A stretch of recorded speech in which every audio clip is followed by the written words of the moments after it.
बिस्मिल्लाहिर्रहमानिर्रहीम। लाखों करोड़ों दुरूदो सलाम नबी पाक सल्लल्लाहु अलैहि वसल्लम पर और उनकी आल पर। मैं हूँ कुलसूम हाशमी और आप हैं मेरी यूट्यूब फैमिली का हिस्सा। अल्लाह से दुआ है कि आप जहाँ कहीं भी हों खैर खैरियत से हों। अगर अभी तक आपने मेरे चैनल को सब्सक्राइब नहीं किया, चैनल को सब्सक्राइब करें, लाइक करें, कमेंट्स करें और बेल आइकन के बटन को प्रेस करें ताकि मेरी आने वाली हर नई वीडियो आप तक पहुँच सके।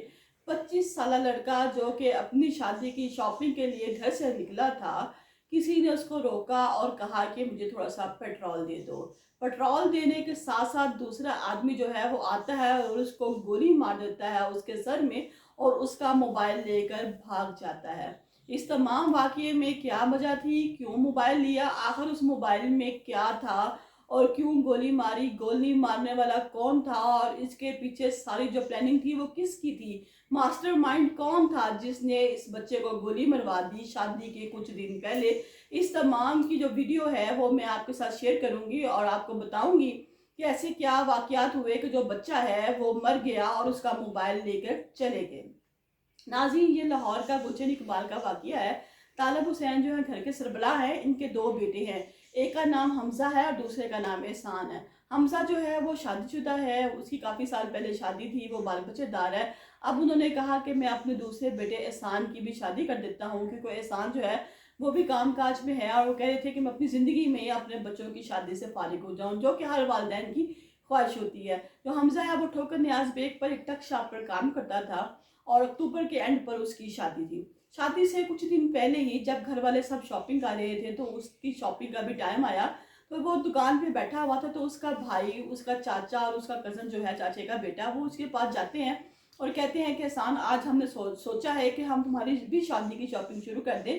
कुछ दिन रह गए हैं ताकि अगर कोई सामान रह जाएगा तो हमें पता होगा और हम शादी से पहले पहले उस सामान को इकट्ठा कर लेंगे और एंड टाइम पे हमें कोई मसला नहीं होगा। जो है अरसलान कहते हैं ठीक है, मैं आपकी बात से मुतफिक हूँ, मैं अपनी जो टकशा का मालिक है उनसे बात कर लेता हूँ और उसके बाद भी मैं आपके साथ चलता हूँ।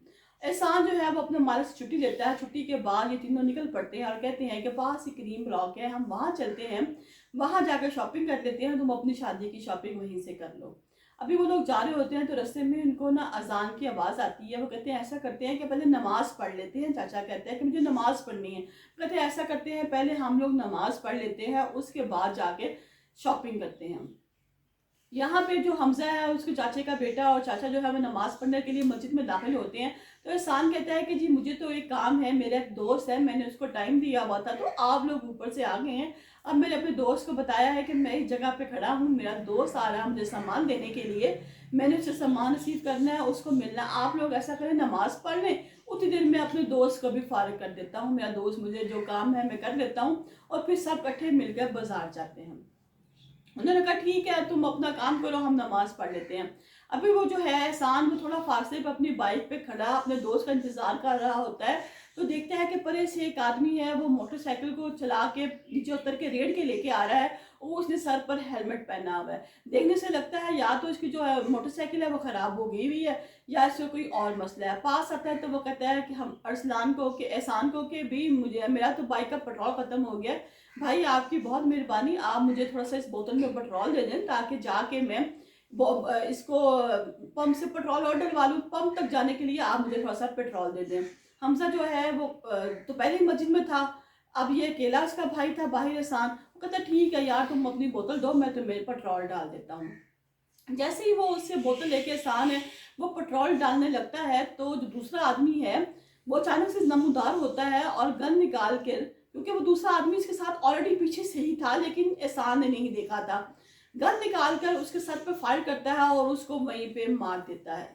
उसके बाद ये दोनों लोग जो हैं वो मोबाइल उसके पॉकेट से निकालते हैं और वही मोटरसाइकिल जो चल नहीं रही थी जिसके लिए पेट्रोल लेने के लिए ये लोग रुके थे, उसी मोटरसाइकिल को किक मारते हैं और वहाँ से भाग जाते हैं। जब हमजा और उसके जो बाकी रिश्तेदार हैं वो आते हैं उस जगह पर और आके देखते हैं कि ये क्या माजरा हो गया, जो है एहसान उसको कौन गोली मार गया, वो 15 पे कॉल करते हैं। 15 वाले उसी वक्त उसी वकूए वाली जगह पर आ जाते हैं और पूछते हैं लोगों से कि आपने कुछ देखा। उन्होंने कहा कि हाँ ये तो पेट्रोल दे रहा था किसी को और दूसरा बंदा इसको गोली मार गया है। अब नाज़रीन आपको पता है कि हर जगह सीसीटीवी कैमरे लगे होते हैं। उन्होंने कहा ऐसा करते हैं कि इस गली में जो सीसीटीवी कैमरे हैं ये घरों के सामने उनको चेक किया जाता है, वहाँ से पता चलेगा कि इसको गोली कौन मार के गया है। सीसीटीवी कैमरे को चेक किया जाता है, उसके मुताबिक एक बंदा जो है वो मोटरसाइकिल चला के रेड के आ रहा है और इससे पेट्रोल की डिमांड कर रहा है, और जैसे ही ये पेट्रोल देने लगता है वो उसको गोली मार के उसका मोबाइल खींच के ले जाते हैं। नाज़रीन, कुछ अर्सा पहले मैंने भी एक वीडियो शेयर की थी अपने ही अकाउंट से। उसमें मैंने बताया था कि एक स्कूल टीचर है, वो सुबह सुबह स्कूल जा रही है और पीछे इसके साथ साथ एक आदमी आ रहा है और बिल्कुल करीब आके उसको फायर मारता है और वो वहीं पे मर जाती है। उसका मोबाइल लेकर चला जाता है। ये लड़की जो है वो एक स्कूल की टीचर होती है और उसका मोबाइल लेकर चला जाता है। बाद में जब इन्वेस्टिगेशन हुई पता चला कि ये जो मोबाइल था, इस मोबाइल में बहुत गलत किस्म की जो थी वीडियो थी जिसका हसूल उस आदमी के लिए ज़रूरी था, इसलिए वो आदमी इस मोबाइल के पीछे उस लड़की को गोली मार कर चला जाता है। कुछ ऐसा ही सुनने में देखने में आ रहा है कि ऐसा उस मोबाइल में क्या था कि एक लड़का जिसके घर में बहुत शादी की तैयारियां थी, घर में रोगन हो रहे थे, घर पॉलिश हो रहा था, बहन भाई शादी में मसरूफ़ थे, वो खुद भी शादी में मसरूफ़ था, उसके दिल में बड़ी उमंगें थी, बड़ी ख्वाहिशें थी और उसको गोली मार दी गई।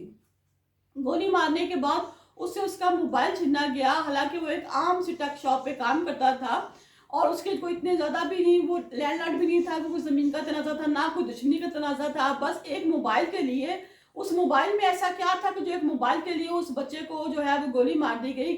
मुख्तलिफ लोग जो है अपनी मुख्तलिफ राय कायम कर रहे हैं। कोई कुछ कह रहा है, कोई कह रहा है कि शायद इस मोबाइल में भी कुछ था जो उसके लिए, दूसरे बंदे के लिए बहुत ज़रूरी था कि वो उसको स्पेशल गोली मार के सिर्फ और सिर्फ उसका मोबाइल लेके गया। उसने ये ख्याल नहीं किया कि अब से कुछ दिन के बाद इसकी शादी थी और जब ये शादी होने वाली थी और कुछ दिन रह गए थे, इसकी क्या गुजरेगी, इसके माँ बाप क्या सोचेंगे कि अल्लाह ताला ने उन पर कौन सी आजमाइश है जो नाजिल कर दी है और वो किस आजमाइश से गुजर रहे हैं। उसका जो भाई है वो सदमे से, उसका बुरा हाल था कि जो उसको शॉपिंग करवाने के लिए साथ लेकर जा रहा था, कहता कि आओ शॉपिंग करने चलते हैं, वो भी वहीं पे हाथ मल के बैठा हुआ था, सोच रहा था कि पता नहीं ऐसा कौन सा काम हो गया क्या ये जो लोग हैं ये आके शाम को गोली मार गया। पुलिस जो है FIR कटवाई गई है। पुलिस वाले कह रहे हैं कि उस मोबाइल में ऐसा कुछ था, लेकिन अभी हम मजीद तफ्तीश कर रहे हैं। मजीद किसी नतीजे से पहुंचने से पहले हम लोग आपको नहीं बता सकते, लेकिन हमें इतना पता है कि उसके मोबाइल में कोई ऐसी चीज़ थी, कोई ऐसी रिकॉर्डिंग थी जो कि दूसरे बंदे को उसको चाहिए थी। मे भी इसका ये वही दोस्त था जिसको मिलने के लिए वो कब से यहाँ इंतजार में बैठा हुआ था। शायद वो हेलमेट पहन के बाइक लेके आ गया ताकि मुझे कोई पहचान ना सके, मेरा पता ना चल सके कि मैं कौन हूँ। पुलिस की मुख्तलिफ राय है, पुलिस मुख्तलिफ जगह पर छापे मार रही है, मुख्तलिफ किस्म की इंक्वायरी कर रही है और पूछने की कोशिश कर रही है कि आखिर वो क्या रीज़न हुआ कि जो इसकी मौत का सबब बना। और अभी भी वो कह रही है जैसे ही नाज़रीन इसके बारे में कोई और मज़ीद डिटेल आएगी, मज़ीद बात आएगी, मैं अपने इस ब्लॉग में आपके साथ शेयर करूंगी। लेकिन मैं ये कहना चाहती हूँ कि जहाँ पे भी आप रहें खुद को सेफ रखें और किसी भी ऐसी कार्रवाई में मत शरीक हों कि जिसके लिए जो बाद में आपके लिए मौत का बायस बन जाए।